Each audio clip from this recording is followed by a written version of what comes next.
Heidi here from Rain Country. God is good all the time. And I'm here today to talk about grains, where I buy them, the kind I use, and how I store them. And yes, I do have videos about this from previous years, but I'm always updating things. I'm changing the kind of grains I get, or even where I'm purchasing them. So usually every other year, I got to do an update. And it's been 2 years since my last one. So let's get started on this.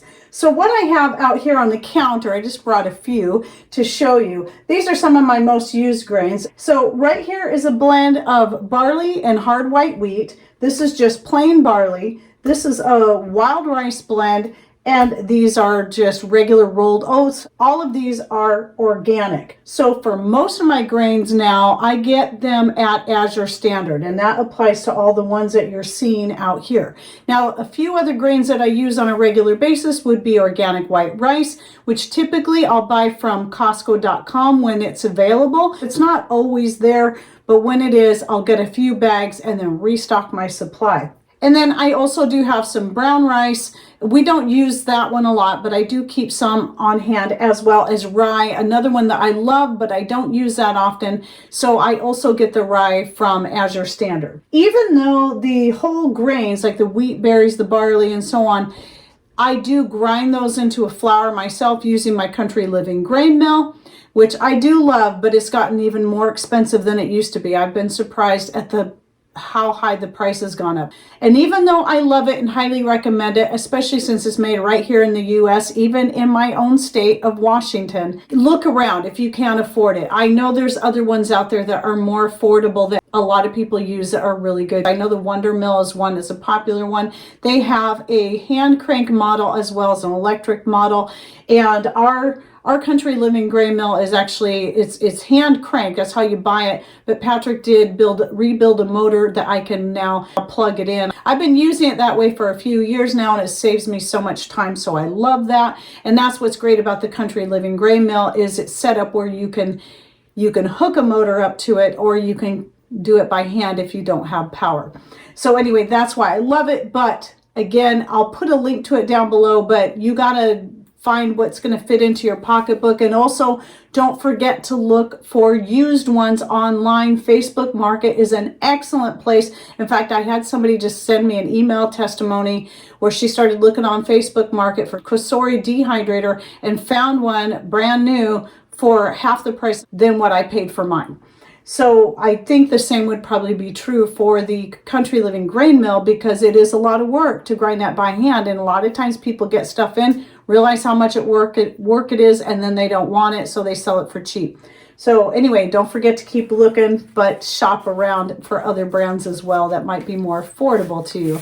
So I do recommend either way. If you're looking at long-term storage, going with whole grains is going to be the best, because they're going to have a longer storage life. Where when it comes to flour, if it's a whole grain flour, it's not going to keep as long. You're not going to preserve the nutrients as well in those if it's already ground up. A white flour is fine. It'll keep just fine because it's already had most of all the fat and all that removed.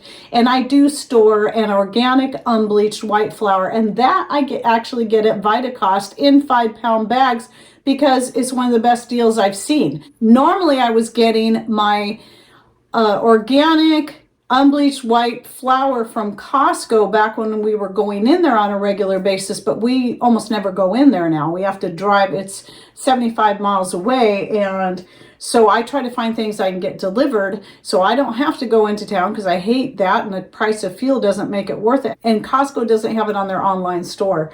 So Vitacost I found was the best price to get an organic white unbleached flour, even though it's in 5-pound bags and not 25 and 50-pound bags. It's still pretty good. So that's where I get that, and I do stock up on that. And then there's the occasional grains I might buy through Amazon, and that is the Great River Milling Company is one of them, and the Palouse brand, which is all grown in Washington. But it will depend on the price.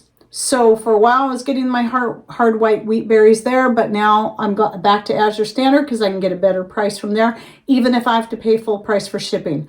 And it still ends up being the best price on the hard white wheat berries as well as the oats. Now, somebody recently told me about a place called, I think, Country Life, and I got to look it on there. And while it may sound better at first because you can get free shipping on anything over $99, when I compare the prices, Azure Standard, even with shipping, still comes out for the items I checked out to be less. I can still save money by going through Azure Standard, even with paying the shipping costs for the bulk items. But you got to keep shopping around. You got to keep comparing your prices, because I will say that there was on that Country Life, I can't remember which one, I think I wrote it down.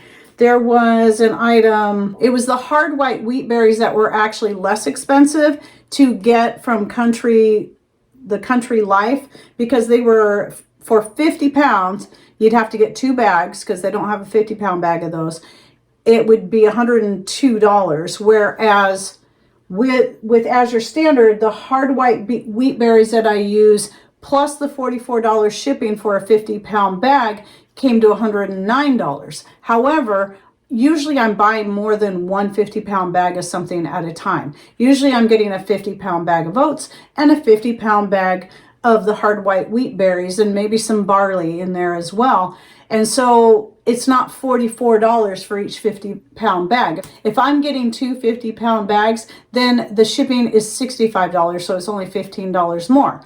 So in other words, I'm actually still saving if I'm buying two 50-pound bags from Azure Standard, because then the total price for that, where if I get 200 pounds of the hard white wheat from Country Life, it's going to cost me $204, where the same amount, same type of grains from Azure Standard is $195. So no matter how I look at it, I'm still saving money going with Azure Standard. And if you have a drop point near you, you can save a lot of money on shipping. Some places you can get free shipping, but in a lot of cases now what they're doing is they're breaking the shipping costs up per person that comes for pickup, and you're still going to save a lot of money in shipping. And that's really going to break up the price, because as from everywhere I've looked so far, Azure Standard typically has the best price on grains. Now the soft white wheat I did find recently, this is a new development, that I can get cheaper now on Amazon through Great River Milling.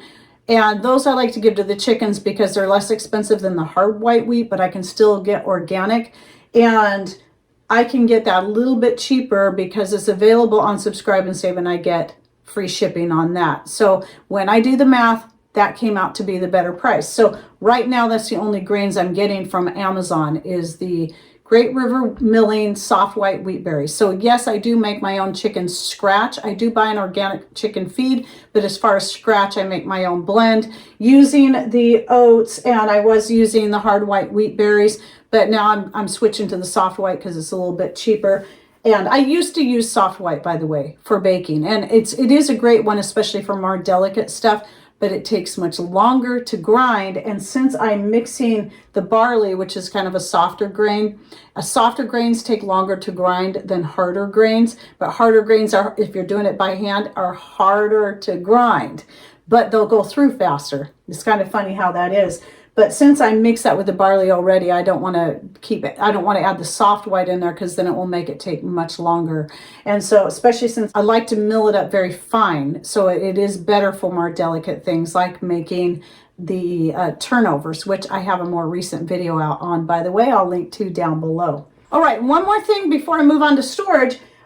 I will be putting my Azure Standard referral link in the description box down below. And anytime you go through that link and you order at least $100 worth of stuff through that link, that gives me a $25 credit on my account. And then usually what happens when I go to place an order, I have just enough to pay for my shipping on my items. So I'm actually getting the items for the price that they're being sold for online, which is great. And thank you for all those who have done that. So anyway, let's talk now about storage. These right here, I just put in these jars just so I can show them to you, and it looks nice, looks good in the photo. But these things here I keep, along with my organic white rice, I keep in recycled coconut oil buckets, 1 gallon buckets down below here for easy access. But as far as storage for the bigger amount, I keep those. We have a few different storage areas for our food, a couple of different storage areas just for grains, especially those for long term.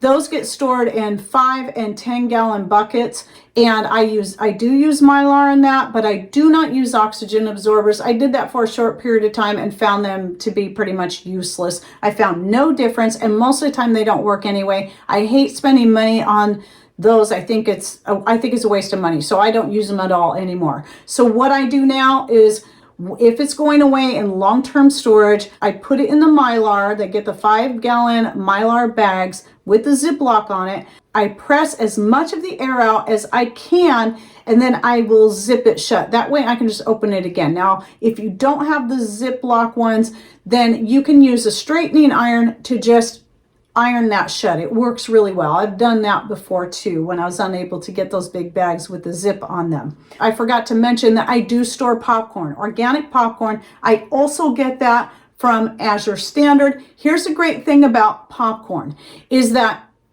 it can also, besides just using it as a popcorn, you can also use it as a grinding corn for making a corn meal. So it's a perfect type of corn to stock up on for that purpose. So you just want to make sure whatever kind of grain mill you get, that you have a corn and bean auger like I have for my Country Living grain mill. So we do grind corn in that. We grind the glass gem corn that we grow ourselves, which is a popcorn. We can grind the popcorn that we buy for popping if we want, which I haven't done yet, but we can. And the only other corn that I buy is a white whole kernel corn for grinding, also from Azure Standard, and it's organic and non-GMO, because there's certain, when I'm making the Tar Heel beans and cornbread, it's got to be white cornmeal, and so that's the one place I've been able to find organic non-GMO white corn, and then I just grind it up myself, and I'll grind up a bunch, and then I store it, the meal, in a jar just like this, so that it's totally sealed. You've got these kind of Fido jars are really nice for that kind of thing because they're very well sealed. Nothing's going to survive in there. I got to go back another step, because one thing I forgot before I do all that, what I do now, I don't do this with my oats and my flour, my rice, because I haven't had problems with that, but any of my wheat grains and my barley, now when I get a bag in, I throw it in the freezer. I freeze it, since it's a big bag, usually 25 to 50 pounds. I'll freeze it for a week, pull it out, and then I'll set it close to the wood stove, because hopefully this is going to be the time of year where I got a fire going. And then I'll open the bag up so it can get lots of airflow. I'll put a cloth over it to prevent dust and lint and whatever from getting in there. And then every day I'll stick my clean hands down there and stir it up really well and make sure it's fully dry before I then put it into the Mylar and seal it up for long term. Now, for the buckets that I'm typically getting into more, like for example, the barley bucket, I do have a Gamma Seal bucket for that, because those are nice if you're getting in and out of them a lot, because you can just unscrew the lid and then get what you need and then roll the bag back down and then put the lid back on. A lot of times I don't even bother with Mylar, especially if it's already in a nice paper bag like Azure Standard sells theirs, which is one of the reasons I like them better than the Palouse brand, because Palouse puts theirs in a plastic type bag, woven bag, where Azure Standard uses paper, layers of paper. And a lot of times if I know I'm going to be working through it fairly quickly, I'll just put it right down into the bucket as is and not bother with the Mylar. But long-term storage, I do use the Mylar. It keeps the rats from being able to sniff it out, and the rats can chew through plastic buckets. So we haven't had that happen yet, but they can do it. So another option would be, if you have a real problem with mice and rats, is to store those in your bags inside of galvanized garbage cans. The rats and mice can't chew through that. But anyway, these are all things you have to consider when you're storing your grains. Is, do you have problems with rats and mice? Then you might want to go with galvanized garbage cans. If it's more just your concern is weevils, then you'll be fine with well-sealed Mylar and the plastic buckets, though I still recommend freezing the grains first, because it's the larva that lives inside your whole grains. That is how I store my grains. But I have to remind you that it's all going to be based on the type of storage space you have, where you're storing, because do you have a high humidity area? That's something you got to consider. The places we're storing this, even though our area can be pretty humid because we get so much rain, where we're storing it stays very dry. Inside our house, we use a wood stove. Wood stove keeps the house inside pretty dried out. And then the other places we store that stay very dry inside. Cool and dry, and so we're not concerned about that. And again, I'm not concerned about rodents getting into any of these particular places because there's no way for them to get into them, or the dog keeps them chased off. So let me list off those places again. So Azure Standard is the #1 place. Vitacost is where I get the organic unbleached white flour. Costco is where I often get the organic white rice. And then Amazon through Subscribe and Save is where I get the good quality Great River Milling. That's the only place they sell their product, by the way. I've tried to see if I can find them elsewhere. Nope, they sell it on Amazon, but they're a great company. They have great product and I do recommend them. But Azure Standard is right at the top of my list now for most of my whole grains. But you got to find what's going to work best for you according to your budget, according to what's close to you. And make sure you're always doing the math because things change all the time. Just like the hard white wheat berries I used to be able to get for less on Amazon, now I can get them for less on Azure Standard. And I'm glad because I prefer to buy the Azure Standard. Palouse is great. I just wish they put their stuff in paper bags instead of plastic. And most likely I forgot something. It seems like there's always something I forgot. So if you have any questions, just go ahead and ask them in comments down below and I will try my best to answer them. And please share with us, what are your favorite grains to store? How do you store them? Where do you get your grains for the best price? So on and so forth. And thanks for watching. Take care and God bless.